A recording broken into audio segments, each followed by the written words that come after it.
saudara, kita masih di Sapa Bali Pagi Ruang Psikologi, dan di sini Nitya masih bersama dengan narasumber kita hari ini, seorang psikolog klinis anak ya, ada Kak Dewa Yudia, dan kita masih akan membahas soal anak dan juga perceraian.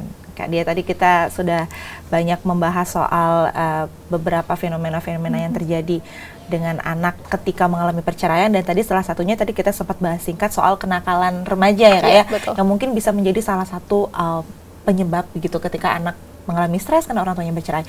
Beberapa kondisi nih Kak Dewa Yu, kita melihat ada di lingkungan sekitar anak itu, ketika anak yang menjadi korban perceraian orang tua melakukan sebuah kenakalan, mungkin ada beberapa orang yang seperti memberikan excuse gitu, kayak ya gimana dong, dia karena orang tuanya bercerai, wajar dia seperti itu.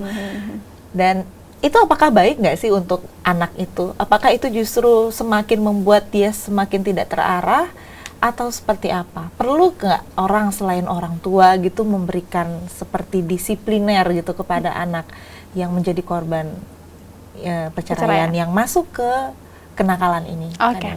Pada anak-anak atau remaja yang melakukan kenakalan remaja, memang salah satu kesalahan yang sering dilakukan orang tua adalah ketika proses perceraian terjadi, ketika orang tua bercerai atau orang-orang di sekitar orang tua yang bercerai, ketika anak ini menunjukkan perilaku yang negatif, kemudian orang-orang tersebut merasa bahwa itu adalah hal yang wajar. Iya, betul. Kemudian pemberian disiplin juga menjadi tidak konsisten. Padahal beberapa hal yang harusnya dilakukan oleh orang tua ketika misalnya memutuskan untuk bercerai, salah satunya adalah tetap menerapkan disiplin yang sama. Yang konsisten pada anak. Jangan jadikan alasan perceraian ini membuat kita menjadi lebih lunak pada anak dalam penerapan disiplin. Tapi memang kita perlu untuk bersimpati untuk anak itu ya, tapi tidak membebaskan begitu kurang lebih ya. Karena balik lagi, apakah kita melihat simpati yang kita berikan pada anak itu, excuse yang kita berikan pada anak itu, apakah memberikan dampak yang positif? Jika itu memang tidak, justru jangan-jangan kita sedang menjerumuskan anak ini pada perilaku yang negatif. Iya, karena balik lagi, anak-anak tetap ketika perceraian, anak-anak harus tetap diberikan disiplin yang sama seperti sebelum perceraian terjadi. Kemudian memang dengan meningkatnya resistensi, maka orang tua dan orang-orang di sekitar harus kemudian meningkatkan pengawasan pada si anak. Dan jangan jadikan perceraian ini sebagai alasan anak untuk dapat berperilaku sesuka hatinya. Iya. Tapi memang pada saat anak mengalami, orang tuanya nih mengalami perceraian itu, memang ada fase ketika kita merasa ya seperti simpati dengan dia, tapi tetap dengan harus yang konsisten itu tadi ya, disiplin yang konsisten. Sebenarnya apa sih Kak yang boleh, yang harus dilakukan sama yang tidak boleh dilakukan ketika kita sebagai keluarga mungkin atau orang sekitar anak menghadapi anak-anak yang ada dalam kasus perceraian orang tua ini? Apa yang harus dan tidak boleh dilakukan seperti do itu? And don't-nya. Ya, benar. Oke, yang pertama adalah ketika perceraian terjadi, orang tua harus memastikan mereka memiliki komunikasi atau menjalin komunikasi yang baik dalam penentuan parenting, pengasuhan. Apa yang menjadi aturan, apa kemudian yang menjadi keputusan baik dalam misalnya milih sekolah dan lain sebagainya. Semua keputusan anak harus dibicarakan oleh orang tua. Dan hubungan yang positif antara kedua orang tua ini akan menjadi contoh yang baik bagi anak, dan juga membuat anak merasa aman dan nyaman karena merasa bahwa meskipun kedua orang tuanya bercerai, tapi perhatian terhadap anaknya tidak berkurang. Gitu. Itu yang pertama yang harus, karena ketika perhatian yang tidak diberikan secara optimal, itu yang kemudian membuat anak mencari perhatian, biasanya memunculkan perilaku yang negatif untuk mendapatkan perhatian dari orang tua. Gitu. Justru di situ, karena anak-anak ini merasa bahwa ya kalau aku nggak melakukan sesuatu yang mungkin dianggapnya negatif, maka orang tua tidak memberikan perhatian pada aku. Jadi perhatiannya harus konsisten. Kemudian kesalahan atau hal yang harus dihindari adalah jangan membuat anak ini sebagai mediator antara ibu dan ayah. Seringkali kan orang tua biasanya ngomong, kasih tahu dong ibumu atau bapaknya, kasih tahu bapakmu gitu. Menjadikan anak-anak ini dalam posisi di tengah-tengah. Hal itu harus dihindari, karena yang tepat adalah orang tua berbicara sebagai orang tua satu sama lain gitu, bukan anak yang menjadi mediator.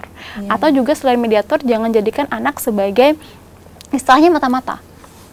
Karena kan biasanya tuh yang terjadi adalah ketika misalnya si anak ini berpindah dari satu rumah ke rumah lain, maka akan muncul pertanyaan, emang kemarin ibumu ngapain?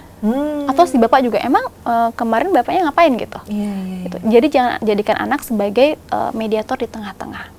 Atau jangan juga jadikan anak sebagai tempat kita untuk menyampaikan hal-hal negatif terkait dengan orang tuanya. Curhat Misalnya, gitu. ya mungkin bukan curhat, lebih pada misalnya, ya gara-gara bapakmu nih perceraian terjadi, atau sebaliknya, gara-gara ibumu nih hal tersebut terjadi. Karena apa? Sebagaimanapun buruknya mungkin bagi kita, pasangan kita sebagai suami, tapi sebagai ayah, sebagai ibu, mereka harus tetap menjadi figur yang dihormati oleh anak-anak kita. Gitu. Itu yang seringkali mungkin dilupakan oleh ayah dan ibu, gitu ya. Itu yang biasa kakak temui juga pada saat praktek. Banyak orang tua, ayah atau ibu kemudian memilih untuk menjauhkan anak dari orang tuanya atau menyampaikan hal-hal negatif sehingga si anak ini kemudian membenci orang tuanya. Padahal perasaan ketika merasa bahwa orang tua ini kemudian tidak baik, misalnya ayah dan ibu yang dia kagumi, yang dia jadikan contoh, kemudian disampaikan menjadi hal-hal negatif, baik itu dari orang tuanya maupun dari orang-orang sekitar kan biasanya, itu justru membuat anak ini merasa tidak nyaman. Baik. Gitu. Berarti tanpa sadar juga secara tidak langsung sebagai orang tua juga harus bisa menekan ego begitu ya, kurang lebih. Iya, karena kan balik lagi tadi, peran dia sebagai pasangan suami istri mungkin gagal, tapi dia tetap harus berjuang untuk terus menjadi orang tua yang baik bagi anaknya. Iya, itu Gitu. poinnya sebenarnya. Iya, betul Kak, ya. sekali. Poinnya itu adalah ya meskipun kita bukan lagi menjadi istri atau suami dari pasangan, tapi kita tetap menjadi orang tua dari anak itu. Tadi juga di segmen awal Kak Dewayu sempat sampaikan kalau misalkan pada usia remaja itu anak cenderung kayak seperti memilih ya, kayak dia mungkin lebih condong kepada ibunya dibandingkan dengan ayahnya. Sebenarnya bagaimana sih caranya untuk orang tua itu untuk tetap dekat begitu Kak dengan anak, apalagi anak-anak remaja, karena mungkin tanpa sadar anak itu akan lebih menutup diri ya ketika melihat orang tuanya bercerai. Kira-kira bagaimana caranya untuk bisa tetap dekat dengan anak? Oke, untuk anak-anak yang usia remaja memang tantangannya menjadi lebih besar karena karena untuk orang tua yang tidak bercerai saja menangani anak remaja juga memang ekstra ya gitu, apalagi pada anak-anak yang orang tuanya bercerai. Pada anak-anak remaja sebenarnya komunikasi yang harus terjalin dengan baik. Kemudian tadi penerapan aturan pada anak juga harus konsisten. Kemudian waktu yang diluangkan untuk berkomunikasi juga harus lebih banyak pada anak-anak remaja. Dan tadi ketika kita memiliki anak remaja, kemudian terjadi perceraian, penjelasan yang diberikan juga harus disesuaikan dengan usia mereka. Bahwa ya memang mungkin bapak dan ibu kemudian bercerai, gagal untuk membangun hubungan, tapi bukan berarti kamu akan menjadi individu yang gagal di kemudian hari. Karena ya anak-anak dengan korban perceraian mungkin stereotipnya saat ini kan rentan dengan berbagai permasalahan. Tapi kita melihat ada banyak sekali juga anak-anak yang datang dari keluarga, istilahnya kalau misalnya di masyarakat broken home, juga bisa melakukan prestasi yang baik gitu. Jadi tidak selalu seperti itu. Jadi anak-anak harus diberikan penekanan agar rasa percaya diri dia muncul sehingga memunculkan performa yang optimal nantinya. Dari pengalaman Kak Dewayu selama praktek sebagai seorang psikolog klinis anak ya, pasti pernah kan menghadapi dalam situasi apa yang paling sulit begitu yang biasanya menjadi tantangan ketika menyampaikan perihal ini kepada orang tua yang bisa dikatakan masih dengan egonya, kayak kita harus bersama-sama membangun komunikasi untuk anak, tapi ternyata hubungannya tidak terlalu baik dengan pasangannya. Apa yang menjadi tantangan selama ini Kakak ketika praktek? Yang jadi tantangan betul tadi, ketika orang tua ini tidak bisa memisahkan peran.